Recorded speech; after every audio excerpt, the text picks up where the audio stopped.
Hello everyone, I'm Dr. Akhila Vasanth, Consultant Pediatric Nephrologist at Majumdar Shaw Medical Center.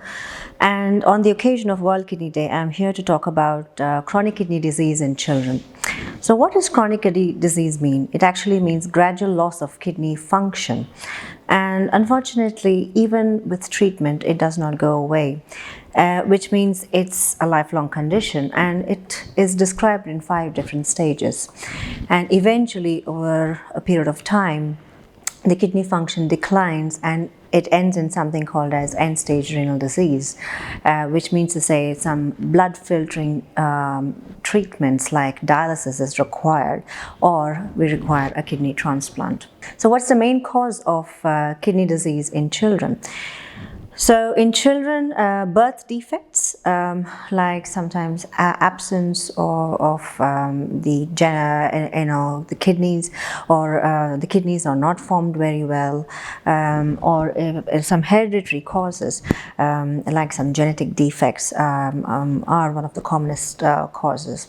So what we call as congenital abnormalities of the kidney and the urinary tract. This amounts to around 2/3 of the problems of children with kidney disease. After this, we would think that infections, like infection-related swelling in the kidneys, what we call as glomerulonephritis or HUS, can be one of the reasons for kidney disease, or other reasons like nephrotic syndrome or any other systemic illnesses like diabetes or lupus or other causes are lower down on the list. So how do we actually diagnose kidney disease in children? Until you lose 90% of your kidney function, you do not develop any signs or symptoms of kidney disease, which means to say chronic kidney disease is actually a silent killer. So in children, the main thing to look out for is poor growth. So especially when you take your children for vaccinations, make sure that your children are actually growing well. So polyuria and polydipsia, which means to say drinking more water and passing more urine, could be one of the early signs of chronic kidney disease.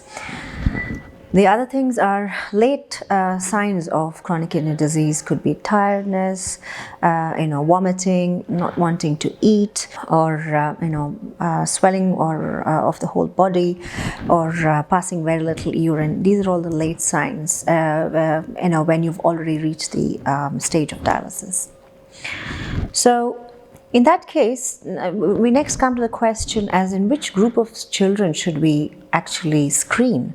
Because I'm telling you that this is a silent disease. Then should we just screen all children? Maybe not. Maybe we should focus on certain group of children.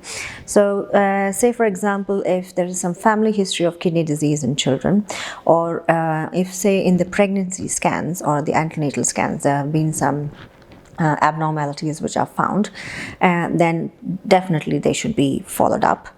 Or if your child is a low birth weight baby or a premature baby, or in the newborn period your child has had some acute kidney injury, not only in the newborn period, at any stage in childhood, if there has been acute kidney injury, that definitely needs to be followed up.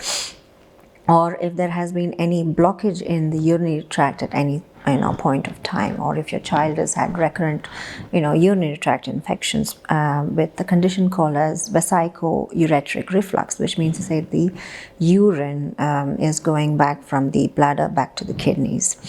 Or if your child has got some other systemic disease like say lupus or diabetes or hypertension. These are basically the group of children which we would definitely like to screen for kidney disease. What does a doctor do? So I'm telling you that kidney disease is not treatable. It does not go away. So why should we even take to the doctor? So there are certain factors which hasten the progression of chronic kidney disease. So the group of doctors. It's not only a nephrologist. There is a nephrologist, there is a urologist, there is nurses, there's a dietitian, there's a psychologist. There's a whole team. There's a multidisciplinary team who actually takes care of children with chronic kidney disease. There's a dialysis technician, dialysis nurse, and so there's a whole team. Right, so what do we all do? Say, for example, there are some factors which hasten the process of kidney disease. Say if there is a blockage to the urinary tract, the urologist identifies it and reverses it, and hence retards the progression of chronic kidney disease. So what does a nephrologist like me do? Say I can detect hypertension, that high blood pressure, and protein leak in the urine. These are the two main factors which hastens the progression of chronic kidney disease. So I can give medicines called as AC inhibitors or ARBs, which retards the progression of chronic kidney disease, and the children can maintain their own lives with their own kidneys for as long as possible. And not only that, the dietitian can advise the families about a specific diet which needs to be followed according to their blood reports. So that's very important. And I also advise them on how to control all the comorbid factors. Say, for example, anemia, which means to say low hemoglobin, or bone disease, which is one of the complications of chronic kidney disease, or acidosis or high acid levels. So all of these comorbid factors, if we try to